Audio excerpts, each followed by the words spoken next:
ay rated SPG. Striktong patnubay at gabay ng magulang ang kailangan. Maaaring may masiselang tema, lengguwahe, karahasan, sexual, horror o droga na hindi angkop sa mga bata.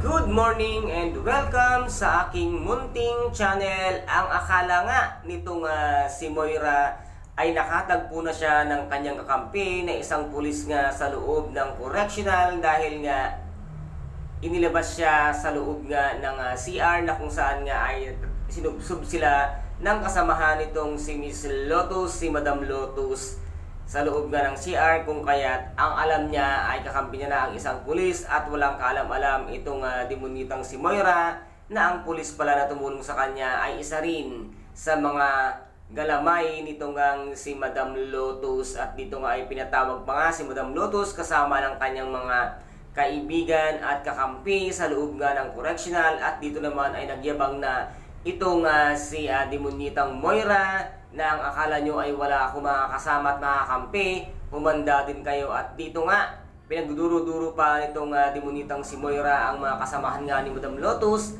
At dito nga ay tangka niya sanang sasampalin itong si Madam Lotus. Ngunit pinigilan siya ng isang pulis at laking gulat nga ng demonitang si Moira nang pigilan siya. At sabi nga ni Moira, isa ka rin palang bayaran. Hindi mo ba alam, demonyitang Moira, na ang reyna nga dyan sa loob ng correctional ay si Madam Lotus? Kaya't nagkamali ka ng ginawa, kaya ngayon humanda ka sa gagawin sa'yo ni Madam Lotus. Kaya dito nga ay napaglaruan na naman itong si demonitang Moira. At dito nga naglaban pa nga si demonitang Moira at si Madam Lotus. Dito nga ay talagang matindi ang kanilang naging harapan dahil Madam Lotus versus Moira, pero talagang palaban itong si Moira at talagang medyo naging alanganin nga itong si Madam Lotus. Kaya tinulungan siya ng kanyang mga kakampi at kasamahan sa loob ng correctional at hinampas nga siya sa likod, kaya ito ay napatalsik. At dito naman ay galit na galit talaga itong si Madam Lotus sa kanyang ginawa, kung kaya't Moira, humanda ka. At tumawag nga itong si Zoe sa cellphone nga ng isang pulis na ginamit nga nitong demonitang si Moira. At gulat na gulat nga itong si Zoe nang marinig niya na sinabi nga dito na naglalaban pa si Madam Lotus at demonitang si Moira. Kaya't iyak na naman ang iyak itong si Zoe dahil awang-awa siya sa kanyang mami, demonitang Moira, na wala siyang magawa. Kaya agad-agad niyang tinawagan si Doc Carlos at humihingi ng saklolo na bigyan nga ito ng pera para meron siyang proteksyon sa loob nga ng selda.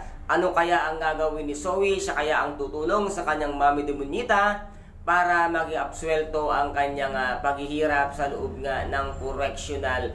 Pero dito naman ay talagang hindi siya mapagbibigyan nito ngang si Doc Carlos dahil biglang aling dumatoy ang kanyang ex-wife na si Miss Irene, na wala siyang kaalam-alam na ito na pala ang manggugulo sa kanyang buhay at ito ang magiging sanhi ng paghihiwalay nila ni Miss Lynette Santos. Dahil narinig nga ni Miss Lynette Santos ang kanilang pag-uusap kung paano at kung ano ang mga sinabi nga dito ni Miss Irene. And guys, ito po ang ating pakaabangan dito nga sa Abot Kamay na Pangarap, na kung saan ay napaka-intense ng bawat kaganapan at talagang kapanapanabik ang bawat eksena. At kung nagustuhan po ninyo ang aking videos for today, pakisubscribe na lamang po ng aking channel, paki-like and share para maging update kayo sa lahat ng gagawin kong video. Maraming salamat po.